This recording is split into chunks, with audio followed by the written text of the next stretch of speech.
पुणे जिल्ह्याच्या शिरूर तालुक्यातील पिंपरखेड या गावात बिबट्याच्या हल्ल्यात 13 वर्षीय मुलाचा मृत्यू झालाय। यानंतर संतप्त झालेल्या नागरिकांनी वन विभागाची गाडी जाळली आहे, वन विभागाचं कार्यालय जाळलंय। कुठेतरी हा सर्व रोष वन विभागावरती आलेला पाहायला मिळतोय। आपल्यासोबत आहेत जुन्नर वन विभागाचे उपवनसंरक्षक खडेसाहेब। खडेसाहेब, काय सांगाल? खरं तर गेल्या 20 दिवसामध्ये पिंपरखेड परिसरामध्ये बिबट्याच्या हल्ल्यात 3 जणांचा जीव गेलाय आणि ग्रामस्थांचा उद्रेक झालाय आणि त्याचा रोष कुठेतरी वन विभागावरती व्यक्त होताना दिसतोय।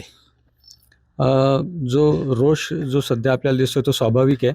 परंतु वन विभाग दिवस-रात्र प्रयत्न करून बिबट ज्या ठिकाणी गावाजवळ आलेले आहेत, त्यांना जेरबंद करण्याची प्रक्रिया गेले 15 दिवसापासून अगदी युद्धपातळीवरती सुरू आहे.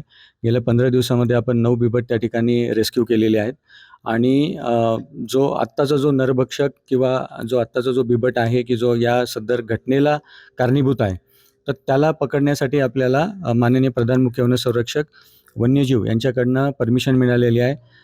जर तो पकडला गेला ठीक, नाही तर ठार मारण्याची सुद्धा परमिशन त्या ठिकाणी आपल्याला प्राप्त आहे. त्या अनुषंगाने आपल्याकडं 5 रेस्क्यू टीम्स त्या ठिकाणी आपण बोलवत आहोत. त्याच्यामध्ये 2 शार्प शूटर्स आहेत आणि 3 जे आहेत ते ट्रँक्युलायझिंग एक्सपर्ट्स आहेत. तर त्यामध्ये डॉक्टर्स आणि शार्प शूटरचा समावेश आहे. खरं तर बिबट्यांची संख्या पाहता नक्की कोणता बिबट्या नरभक्षक आहे हे कसं आयडेंटिफाय करणार, कशा पद्धतीने नक्की कोणता बिबट्या मारणार हे थोडं आव्हानच आहे का? हो, निश्चित. कारण त्याच्यामध्ये बिबट्या त्याला आयडेंटिफाय करण्यासाठी स्थानिक पातळीवरती जे आमचे बेस कॅम्पचे लोकं असतात किंवा गावकरी असतात, तर तो बिबट ज्या एरियामध्ये असतो त्या एरियामध्ये आमच्या लोकांना थोडं माहिती असतं की त्या एरियामध्ये कुठला बिबट आहे. त्याच्या काही त्याचं वजन, त्याच्या खाणाखुणा असतात. तर त्यावरून आपल्याला आयडिया असते की त्या एरियामध्ये कुठला बिबट आहे. तर त्या बिबट्याचं जे वर्गीकरण असतं त्याच्यानुसार स्थानिक लोकांची मदत घेऊन आपण तो बिबट आयडेंटिफाय करू. त्याच्या पग मार्क्सवरून आयडेंटिफाय करू आणि त्याच्या साधारणतः बॉडी स्ट्रक्चरवरून आयडेंटिफाय करता येतं. खरं तर बिबट्याची समस्या कमी करण्यासाठी कुठेतरी शासन कमी पडतंय। माइंडोचं बिबट निवारा केंद्र विस्तारीकरणाचा प्रकल्प रखडलाय। जुन्नरची बिबट सफारी पण रखडली आहे। त्याचबरोबर गेले अनेक दिवसापासून पिंजऱ्यांचा विषय आहे। पिंजरे कमी आहेत, मात्र ते पिंजरे अजून उपलब्ध होत नाहीयेत। त्यामुळे कुठेतरी बिबट्याची संख्या वाढतीये का? आणि त्यामुळेच लोकांचा रोष कुठेतरी वन विभागावरती वाढतोय का? नाही, कसं आहे की अ, शासन स्तरावरती योग्य ते प्रोसेस सुरू आहे. कुठेही दिरंगाई झालेली नाही आहे. त्याला कारण असं आहे की उदाहरणार्थ समजा आता माणिकडोचा प्रकल्प आहे. तर त्याच्यामध्ये बांधकाम आहे, त्याच्यामध्ये टेंडर प्रोसेस आहे.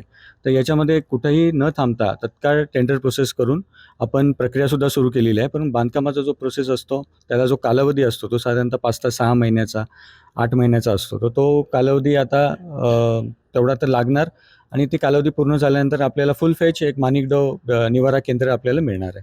खरं तर आपण सांगितलं की बिबट्या जो नरभक्षक बिबट्या आहे त्याच्यासाठी शूटच्या ऑर्डर मिळाल्या, तुमच्या टीम पण दाखल झाल्यात। या टीममध्ये किती शार्प शूटर आहेत आणि कशा पद्धतीने ह्या टीमची रचना आहेत?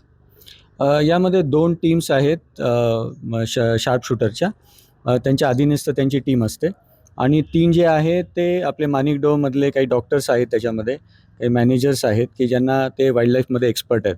तर ही जी लोकं आहेत हे त्याचा बिबट्याचा जो अधिवास आहे म्हणजे ज्या ज्या ठिकाणी सध्या बिबट आहे, त्या ठिकाणी त्यांचा अभ्यास करून आता रेकी वगैरे सगळी झालेली आहे. आता पुढची प्रक्रिया त्या ठिकाणी सुरू आहे आणि स्थानिक लोकं जे आहेत, गावकरी आहेत, आपले बेस कॅम्पचे मेंबर्स आहेत, हे आणि हे शूटर्स आणि ही टीम हे एकत्र मिळून त्याचा अभ्यास करून त्याच्यामध्ये पुढील प्रक्रिया करत आहेत. खरं तर गेल्या 20 दिवसामध्ये पिंपरखेड परिसरातच 3 जणांचा बिबट्याच्या हल्ल्यात मृत्यू झालाय। ग्रामस्थ तिथले आहेत किंवा नागरिक संतापलेत। या नागरिक आणि त्यांचा रोष हा वन विभागावर दिसतोय। नागरिकांना काय आवाहन कराल?